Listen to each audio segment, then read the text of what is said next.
Hey, I'm Chris Ralph, the professional prospector, and I'm out here today in an old gold mine with my friend Russ. And Russ works for First Texas, or the parent company for Fisher Gold.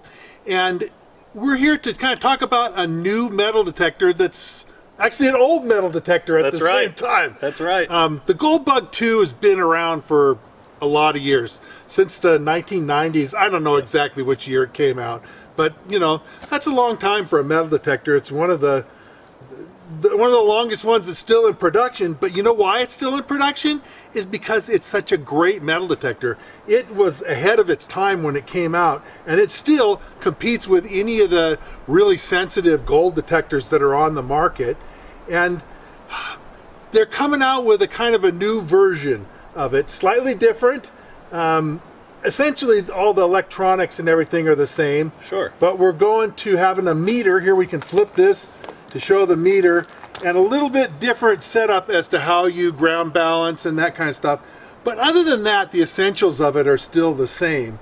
And so it's just a little bit different of how you'll be adjusting the ground balance and the volume, but it's still the same. It's still, you know, turn it on here, sensitivity there, you know, then you've got your ground balance and threshold knobs and stuff like that. So it's the same as far as I'm concerned. It is. You know, this is a unit that, as Chris mentioned, is very well respected in the gold prospecting field.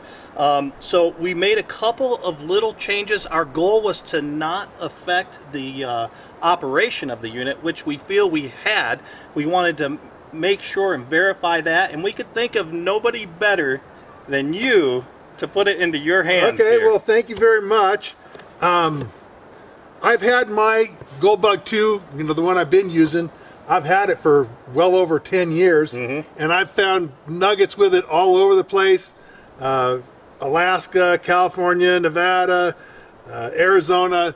I've used it, you know, many hours, and so I'm certainly familiar with what they're like and what they can do.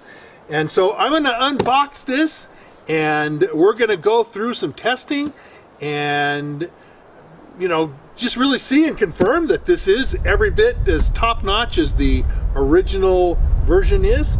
And so stick around. We're going to do this unboxing and do the testing, and that'll follow right now. So hang in there.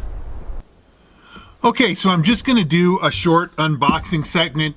I know you guys are way more interested in how this detector performs than what it looks like on the inside of the box, but I just want to show basically it is unchanged from, I've had Gold Bug 2 for years, and this is really, other than the basic interface that we have, other than the interface, it's the same as it always was.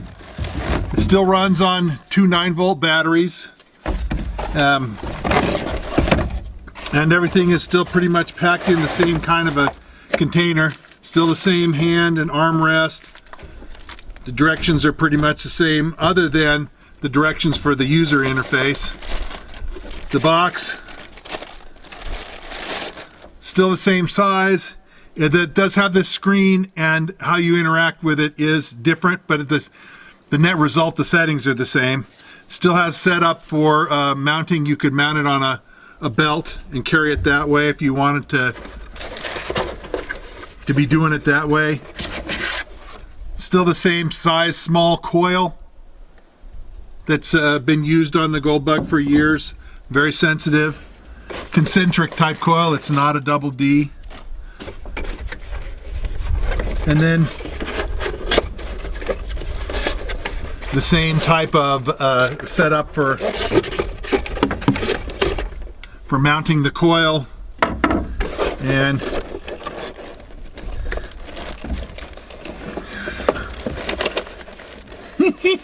they get this tight in here because, well, they don't want it to tear up while it's being shipped, right? All right. So there it is. It's basically just put the detector together. Standard stuff.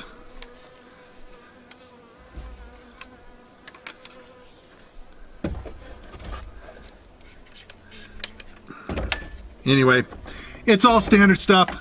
I'll get this put together and then let's get out and actually test it, because I know that's really what you want to see.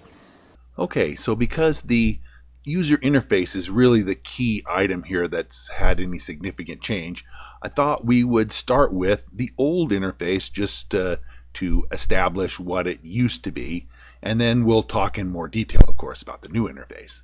So here is the old interface, how it has been for decades. You can see on the upper right is the volume and on-off switch. In the middle on the upper part is the ground reject or ground balance setting. It basically has two knobs, an outer knob, which you can see by the white notch is currently in this detector turned to 7, and then an inner knob which fine tunes. So the outer knob gives you a coarse adjustment of the ground balance, and the inner knob gives you a fine adjustment of the ground balance. But it still is a manual ground balance machine. There is no automatic ground balance to this. On the upper left is the sensitivity, that's just the gain, and there's also a setting for a battery test just to see how your battery's doing. And then on the lower level, the lower left, there's two toggle switches. One toggle switch, the far left one, toggles between iron discriminate, which is currently what this detector is set on, and then normal, and then an audio boost mode. And a lot of times when I run this detector, I run in audio boost with a fairly high sensitivity, and then check targets with the iron discriminate to see if it's going to be something I want to dig or not. There's a loss of sensitivity in iron discriminate, but there's sometimes so many hot rocks or so much trash that you really need to use the discriminate. Now, if you are in an area with not a lot of hot rocks and not a lot of trash, then sure, you should dig it all. Just dig everything. Don't worry about the discrimination because you're not digging that many targets. And then the other toggle switch is the mineralization setting, toggles between high, normal, and low. And then the lower level far right is the quarter-inch plug for the headphones. It's a standard quarter-inch headphone jack. So that's the old system. So this is the new user interface panel on the detector. And honestly, I like it much better than the old one. Although the old one's good, perfectly usable, used mine for years. I do like this one better. It has some interesting features. Now, it has a lot still the same. On the upper right hand is the on-off and volume setting. That's still the same. But you can see next to the on-off volume is a little light bulb, and it actually has a little backlight now that you can turn on. It's comparatively dim, so if it's daytime, turning on the backlight is not going to do you much good. But if you're hunting in the dusk or even at night, the backlight can be very useful. So that's a nice feature that's been added. And then, of course, the screen. The number there, 51.3, is what the current ground balance or ground reject is set to. And then the battery output below that, and then the arrows point to where you are as far as mode or mineralization. So in this reading, the mode is set to normal and the mineralization is set to low. But the arrow points to which one you're in, so you can just look at the screen and see where you're set to. And on the upper left-hand side is the sensitivity or gain. You can see I've got mine set to 10 on this one. And then down below the far left-hand side on the lower level is the ground reject. That's what used to be in the upper middle, or ground balance. And it's now a one knob system. And instead of a coarse and a fine, it's a one knob system. And you adjust that to balance out the ground with the standard procedure of pumping the coil and adjusting it until you get a balance and you're not making noise either coming up or going down as you pump the coil up and down. Now you have two little gray pads there. One says mode, one says mineralization, and that basically is what's replaced the toggle switches that were on the old unit. And it's just a button, and you press the button and it toggles between discrimination, normal, boost, To go from it normally just pressing it quickly, you'll toggle between normal and discrimination. If you hold it down, the mode button, for a couple seconds, you go into boost mode, and then when you just toggle it, you toggle between boost and discriminate. So in the old one, you had to flip through 3 switches to go from discriminate to boost. Now once you're set in boost and discriminate, you just hit it once and toggle between them. And then the mineralization, it's the same as before: low, normal, and high. And then one of the things that I really like too is you can see on the far lower right is the threshold knob. In the old unit, the threshold knob used to be on the front of the detector over by the batteries. And it was in a position where, not every time I used the machine, but fairly regularly I would bump the threshold, and either suddenly you could hear no threshold, or suddenly the threshold was screaming, depending on how you bump the thing in the front. So having it on the backside where the user sees it and can control it and turn it one way or the other and just look at it and see where it's set, that's an improvement over the other one, which there was no... It just was an odd thing to have the threshold on the other side of the control box. Now, in the old box, where the threshold is now, used to be the earphone jack, and now the headphone jack is on the upper left hand. You can see the little plug. I left the plug flip out there, so you can see just below where that plug is on the side of the box. So it's a convenient place to have it, and the headphone jack is still the same 1/4-inch jack that it used to be. So you can see by this, really, it's the same machine. The settings are similar, and the interior electronics are the same, but it's got this screen, and one of the screens that you can see 51.3 is what the ground balance is set to. It gives you an ability that when you're detecting and you go from one place to another, if you write down or just happen to know in your head, I was detecting at such and such a place, and the right ground balance setting was 51.3, or it was 65 or 72 or something, you can turn the thing until the output reads 65 or whatever it is that you want to be at. You don't have to actually go through, and you should probably pump the coil up and down and just double check it, but you'll know that you'll be in the right ballpark, so that you're already close. You don't have to fiddle around as much as you might otherwise. Anyway, that's my just quick summation of the new user interface, and let's go to checking the unit out in the field. Okay, so I've been hunting around with this for a while, and I really like the new adjustment. One of the things that I had to look up in the book and see was to switch on the discrimination, normal, boost mode, the 3 different modes. That used to be a little toggle switch, and just 1, 2, 3, you toggle back and forth. Now it's a button that you toggle back and forth, but to go from discrimination to normal is just to tap the button once, and then to go to boost mode, which I use a lot, you have to hold the mode button down for a couple seconds. Then it switches to boost mode. One of the things I really like about this is they've moved the threshold, which used to be the threshold was in the front of the box where you couldn't see it, and if you bumped it, you might find suddenly your threshold was weird. Now they've got it back here on the back of the box where you have easy access to it. I've got my threshold turned up a little bit and the volume turned up a little bit more, just so you can maybe hear it.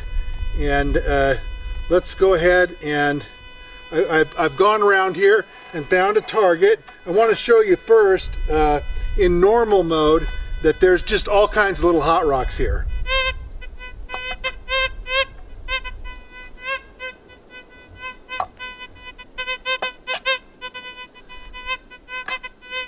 So I'm getting beep, beep, beep, beep, beep, beep, beep, beep. In this kind of a setup, I would switch over to discrimination, simply because there's just hot rock after hot rock after hot rock. This is basically a surface of bedrock that's been scraped with a bulldozer, and I have found gold here. I've gotten a couple of little nuggets right in this area, but there's also a lot of birdshot.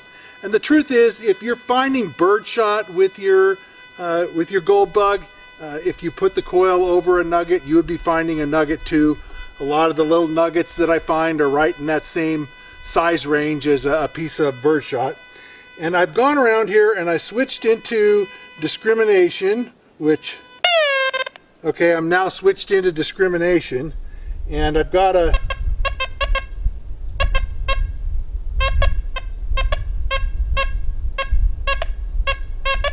target that seems to indicate good, even in discriminate. So let's dig it. It's either gold or it's a piece of birdshot, another piece of birdshot. So I'm going to dig this and see what we got.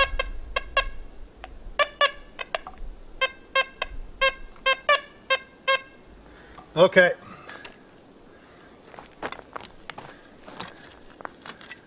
Looks like it's about right here.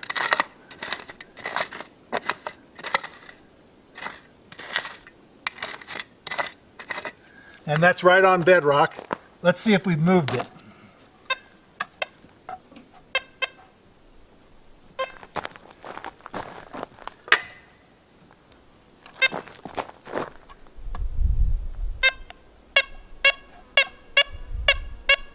Seems like we've moved it because it was over here. All right.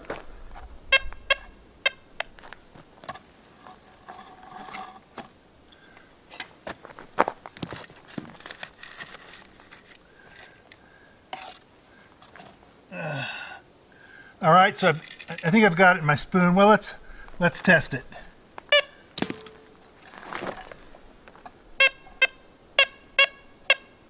Nope, still in the ground.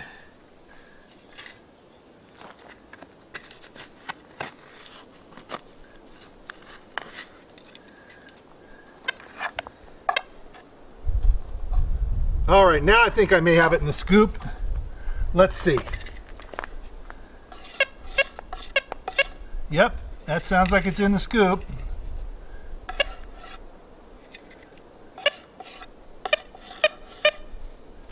Yep.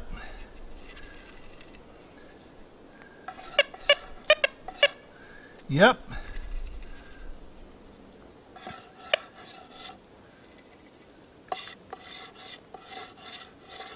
Sounds like it's in my hand.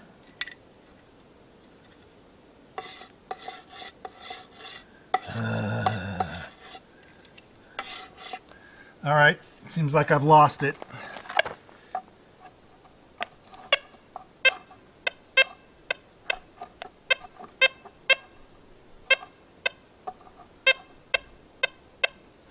Okay, it's a real small target.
Okay, after much poking around with the thing, it did turn out to be a little bitty bit of birdshot, a little bit of lead.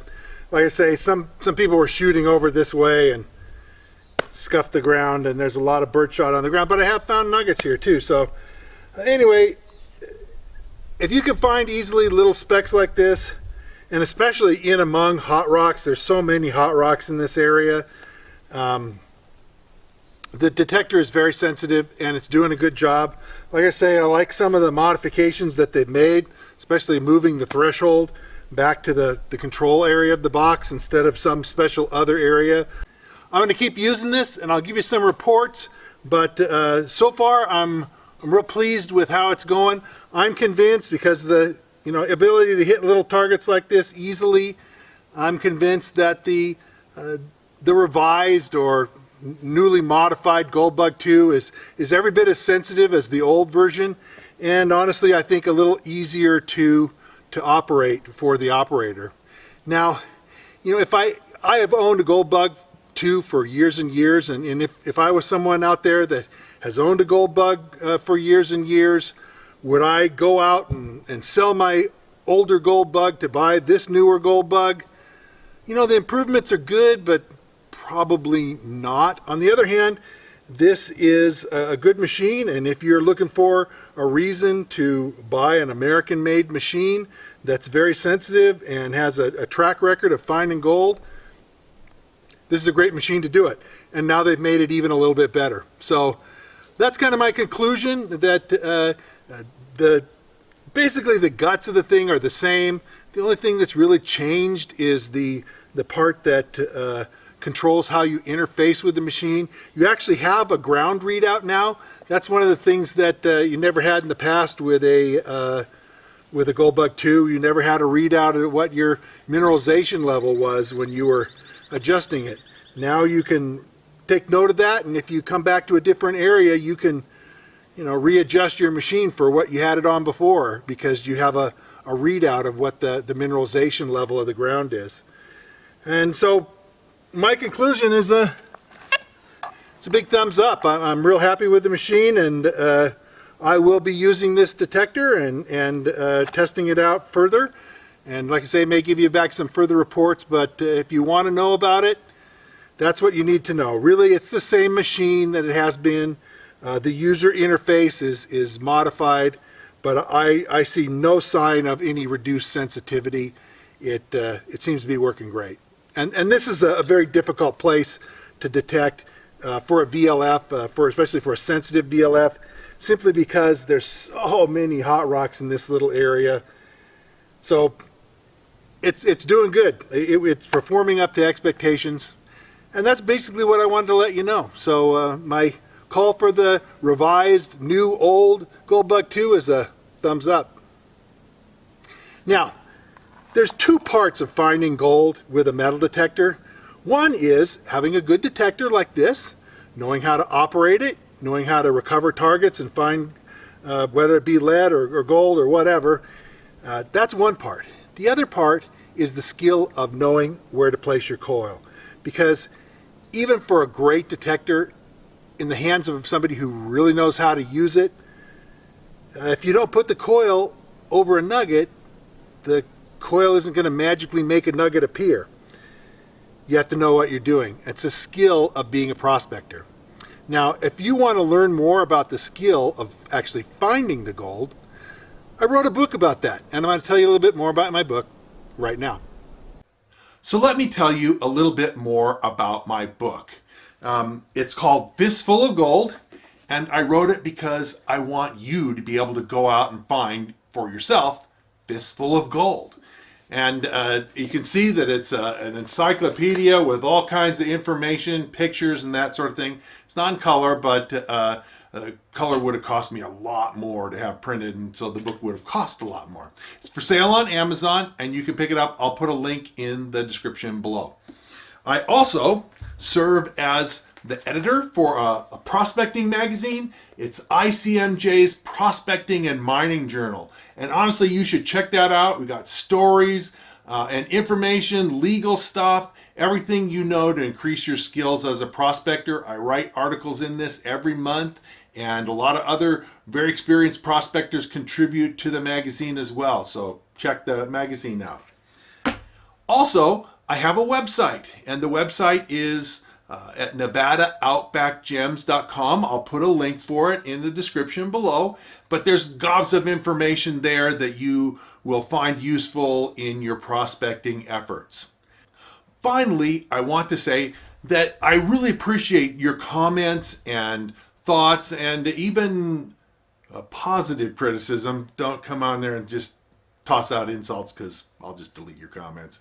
But if you've got helpful things to say and questions to ask, do write and put those in the comments, because I answer my comments to people, and you'll hear from me in responding to you. So if you've enjoyed this video and you like what you see and you're interested in finding out more, well then sign up, subscribe, and hit the notification bell so they'll let you know when I post new videos. And like it and share it if again you see stuff that you really are excited about. And I'll be coming out with lots more new videos, and so we'll see you again real soon.